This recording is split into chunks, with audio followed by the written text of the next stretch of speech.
China's becoming an aggressive buyer of big global brands. In 2010, Chinese automaker Geely took over Volvo. Earlier, I caught up with auto consultant and author Michael Dunn and asked him how the two companies are faring since the takeover.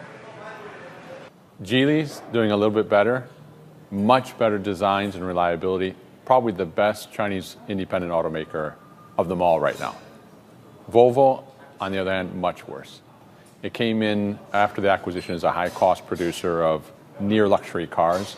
It's still a high-cost producer of near-luxury cars that's selling nowhere near what Geely expected.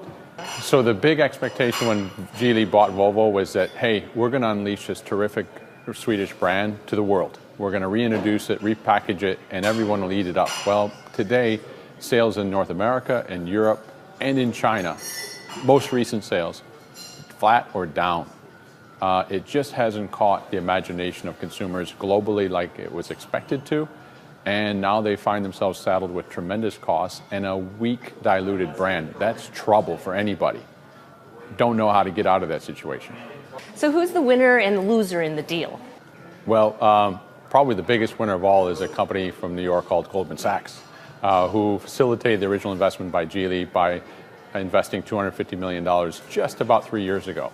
Now, last week they sold half of those shares, already making a huge profit on that. They're the clear winners in the deal. Geely's done better because their designs and their reliability are improving. They've even brought some Volvo designers over to China to work on Geely cars. And if you look it up on the streets of China, they're looking not bad. Now, the test for Geely is, when will today's buyers of Toyota or Hyundai or Chevy or Ford say, you know what, I'm going to go to Geely next? We're not there yet. We're not there yet. And it'll take several more years before Geely is able to steal away those kinds of customers. So when Geely paid to buy Volvo, it paid to buy that brand. Is it making good of that brand? What's it getting out of that?